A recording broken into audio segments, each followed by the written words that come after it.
My stepdaughter wrongfully accused me, manipulated me, and now I face difficulties, manipulation in my relationship with my stepdaughter, experiencing lack of support from my husband, and am forced to find a way out of difficult family circumstances. Conflicts in the family led to a breakup, forcing me to leave home to find a solution. I believe that love can come unexpectedly, even when you least expect it. That's what happened to me when I met Jack. He was nothing like I had imagined my future husband to be. We met by chance at a party at a mutual friend's house. I went there alone just to unwind after a long day at work in a previous failed relationship, and he was standing at the bar, holding a glass of wine and looking like he didn't really want to be there either. We chatted about something insignificant, the music that was playing, how quickly the summer had flown by. But after half an hour, it felt like we'd known each other forever. Jack turned out to be an amazingly kind and considerate man. Unlike many men I had met before, he actually listened to me and heard me, inserting his own comments. After that meeting, we began to communicate frequently. At first it was just normal phone conversations, then he started asking me out on dates. We walked in the park, went to the movies, had dinner in cozy restaurants. Each time we met, I was more and more convinced that I had found the man I'd been looking for a long time. But one day Jack told me that he was divorced and had a daughter from a previous marriage. His ex-wife, Catherine, lived in another city, and he only saw his daughter on weekends.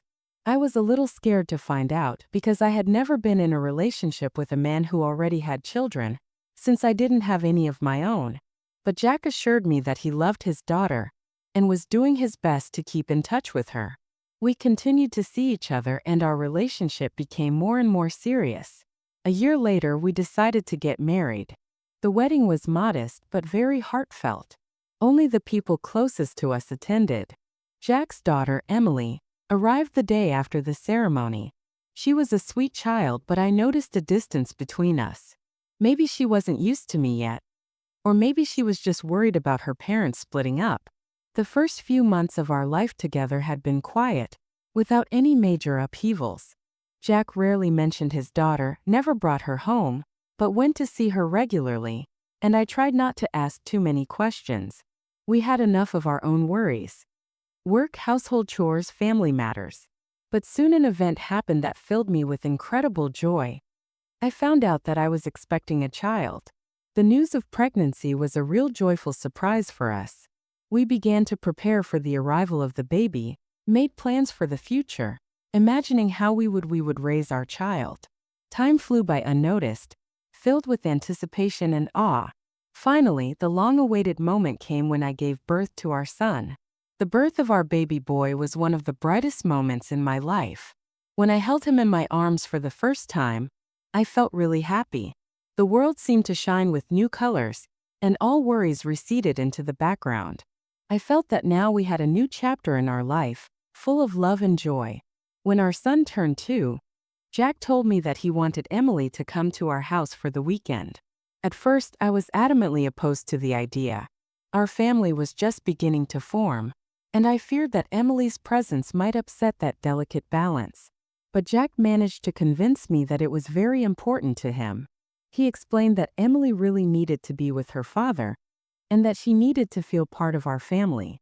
He added that she needed to get used to a new brother and a new environment to strengthen the family bond. I hesitated for a long time, but eventually gave in to his entreaties. In my heart, I hoped that the outings together and the time spent together would help Emily adjust to her new surroundings and feel comfortable in our home. I truly believed that as we grew closer, we could form a true friendship. But I was still worried about how it would affect our family. She came to visit us a few times and it wasn't bad. I tried to pay attention to her, but she was a little stiff. All in all, things were going pretty smoothly. And then the day came when Emily came to visit us for the first time for the weekend. I did my best, cooked a delicious meal, tried to create a nice and comfortable atmosphere, offered her to help me in the kitchen, and even invited her to participate in games with our son. I wanted her to feel like an important part of our little family, to be happy and interested in our home.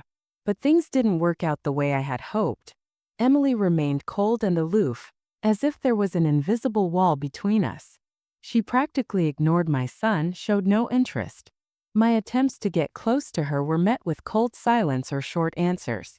Emily refused to help me in the kitchen, and when she played with my brother, she simply turned away and went to her room. Jack thought she needed more time to adjust, and I felt the situation was getting worse. I began to wonder if I should continue these visits. Every time Emily came over, there was a tense atmosphere in the house, and it was stressing us both out. But Jack insisted that we should keep trying. He promised that things would get easier as time went on, and that Emily would begin to feel more confident around us. But time passed and there was no change. I knew that Emily wouldn't accept me as a family member right away. But what started happening a couple months later was beyond my worst expectations. Her behavior became bizarre, if not horrible. Emily's mother, Catherine, was literally forcing the girl to spy on me. Every morning began with a phone call from Catherine asking questions like, "What is your stepmother doing?" Or, "Is she spending time with you?" Emily was getting more and more brash and angry. Emily constantly called her mother, and with the phone in her hand followed me like a shadow, tracking my every move. She reported everything I did to her. Even when I was in my bedroom and could change, she would enter without knocking, just swing the door open and start commenting on what was going on. I felt like I was under a microscope. Every little thing, every aspect of my behavior was being discussed and analyzed. It was unbearable. I have tried to discuss this problem with Jack on numerous occasions. I told him that I was uncomfortable, that she didn't respect me, but he remained deaf to my words. He kept saying that his daughter was just acting like any other child, not realizing the discomfort she was causing me. He thought I was dramatizing the situation, thinking that Emily just missed her mother and that's why she called her so often. But I was sure that wasn't the case.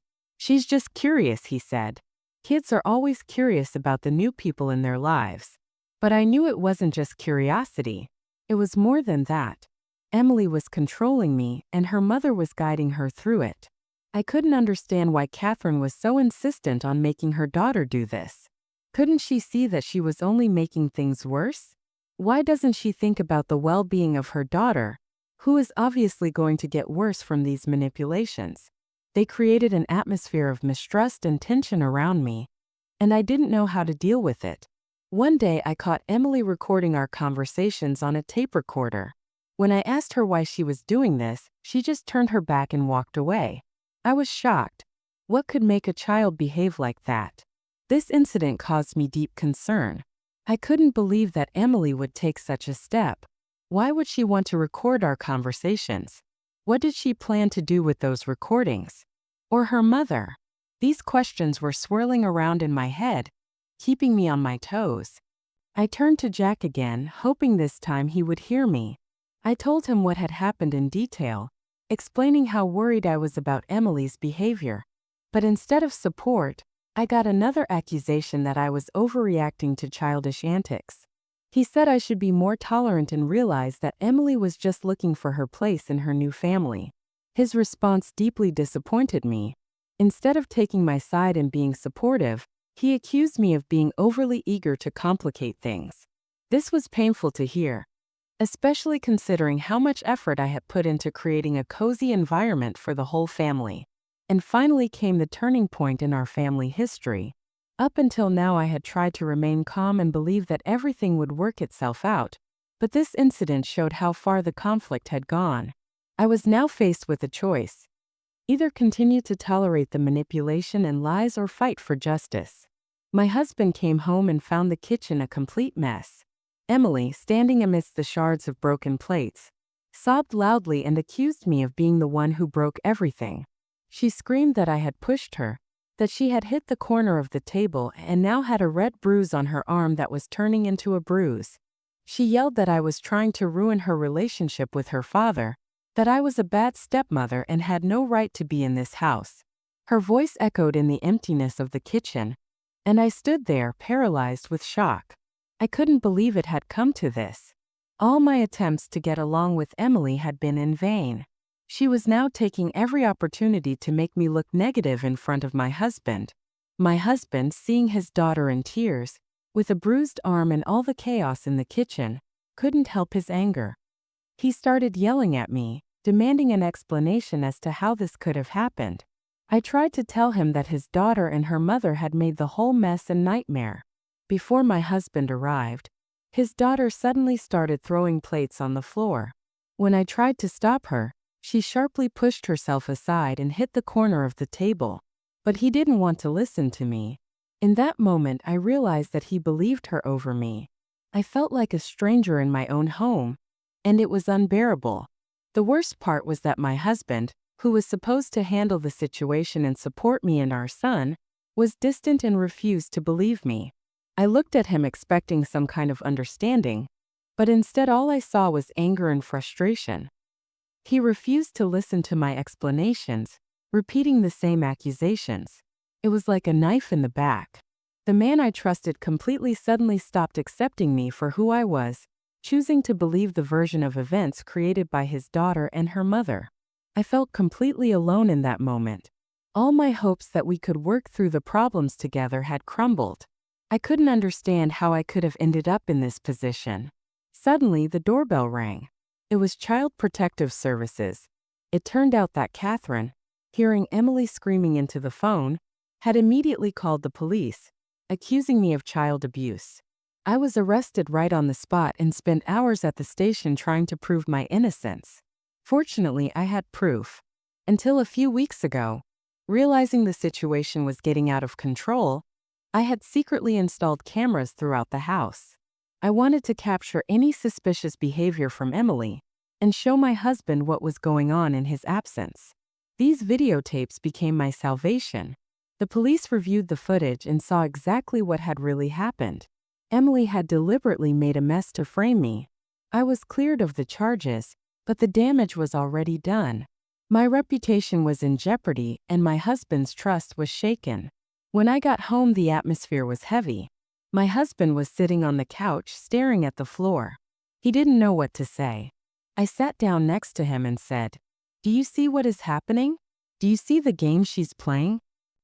He nodded, but continued to remain silent. I realized he was having a hard time accepting reality. He loved his daughter and didn't want to believe she was capable of such acts. But the facts spoke for themselves. The following weeks were difficult. We tried to rebuild our communication, but an invisible wall appeared between us. I no longer trusted Emily, and my husband felt guilty for not supporting me in my time of need. Eventually, I decided that I could no longer tolerate this attitude. I packed up my son and my things and left. I moved in with my parents and didn't know what to do next, but I knew I couldn't stay in such a toxic atmosphere. I needed space and time to think and decide what to do next. As I left a note for Jack. In it, I wrote that I loved him, but that I could no longer live with the constant pressure and mistrust. I asked him to think about what was going on and try to see the situation through my eyes. I don't know what will happen next. Maybe we will find a way to resolve this conflict. Maybe we won't. But what I do know is that I can't let anyone else ruin my life. I deserve respect and understanding, and I'm willing to fight for it.